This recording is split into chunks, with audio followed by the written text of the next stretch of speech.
In the late 1980s, a deep discount pharmacy chain swept across the American retail landscape, offering brand-name goods at prices traditional competitors could not touch. Supermarkets and drugstores watched helplessly as shoppers flocked in droves to this soaring corporate phenomenon. Behind the miraculous discounts lay a staggering illusion. How did a massive enterprise hide hundreds of millions of dollars in losses while convincing sophisticated investors that it was wildly profitable? The company was Phar-Mor, founded in Youngstown, Ohio, by ambitious entrepreneur Michael Monis. Built on the concept of power buying, where large quantities of inventory were purchased at steep promotional discounts, the chain expanded rapidly across dozens of states. To the outside world, Phar-Mor was a retail juggernaut reshaping consumer habits. Inside the executive suites, however, the financial realities were already buckling under unsustainable operational margins. Michael Monis possessed a charismatic drive that paralyzed internal skepticism. Driven by an intense obsession with corporate prestige and personal status, he refused to acknowledge that the aggressive discount model was hemorrhaging cash. Admitting failure was unthinkable. Rather than adjusting the business model or scaling back expansion, executive leadership made a fatal choice. They chose to falsify the financial records to create the illusion of perpetual success. At the heart of the deception was retail inventory fraud, a scheme where a company deliberately inflates the reported value of physical goods stored on store shelves and in warehouses. By artificially inflating inventory numbers on the balance sheet, the company reduced its calculated cost of goods sold. On paper, this simple manipulation converted deep operational losses into impressive gross profit margins, deceiving creditors, suppliers, and external audit teams. Executing this deception required meticulous organization. Executive management maintained two distinct sets of accounting ledgers. The legitimate ledger, hidden from external view, tracked the true financial losses and growing operational debt. The secondary ledger, carefully scrubbed and artificially inflated, was presented to financial institutions and external accountants. For years, this dual ledger system enabled Phar-Mor to secure fresh investment capital and maintain substantial commercial credit.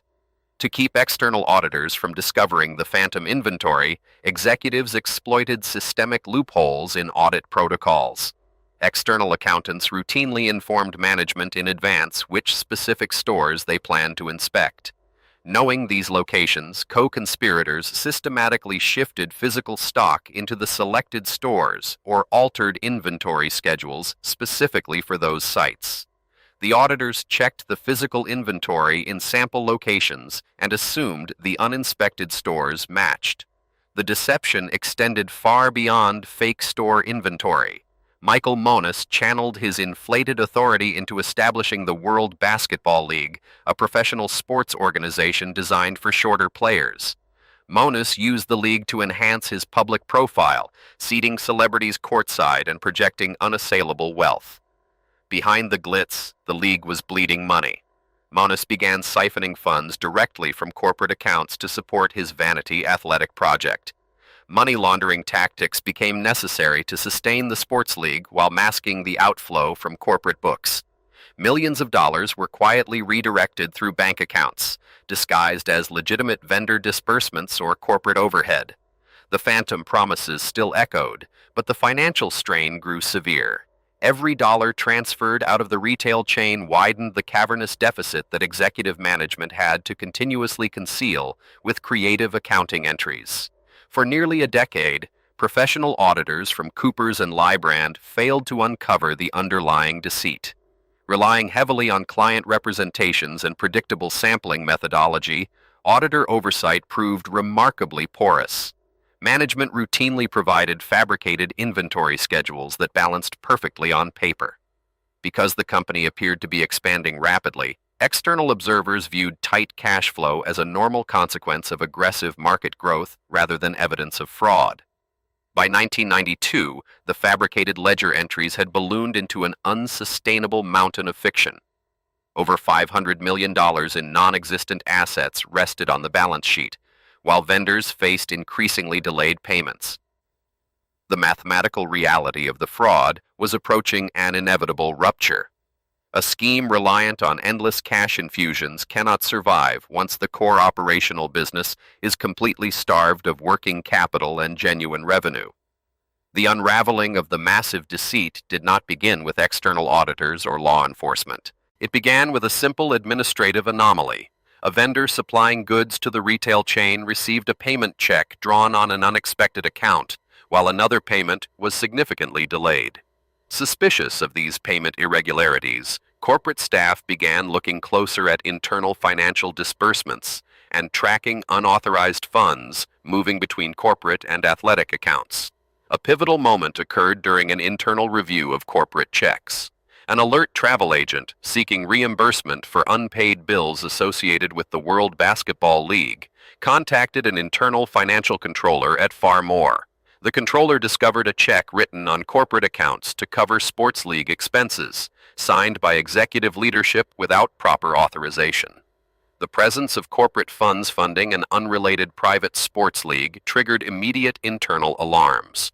An urgent internal audit was quietly launched to trace the full trail of unauthorized disbursements. Investigators examined underlying bank reconciliations and compared internal cash ledgers with published corporate reports. The investigation revealed that corporate checks totaling millions of dollars had been funneled into the basketball league. More alarming was the discovery that internal financial records contained massive balance adjustments designed to obscure these illicit transactions. As internal investigators probed deeper into store inventory records, the dual ledger system collapsed. Investigators compared physical count sheets from unannounced visits against the official general ledger accounts. The disparity was overwhelming. Millions of dollars in reported inventory existed only as lines of code in accounting software. The fraudster's digital shadow still loomed, but the physical absence of merchandise provided indisputable proof of systemic falsification. In August 1992, the public bubble burst. The board of directors was formally notified of the massive fraud, and Michael Monis was immediately ousted from his position. The 1992 accounting scandal made national headlines as Phar-Mor filed for Chapter 11 bankruptcy protection. The corporate empire, once valued in the billions, was revealed to be a hollow shell built on $500 million in phantom inventory and falsified profits.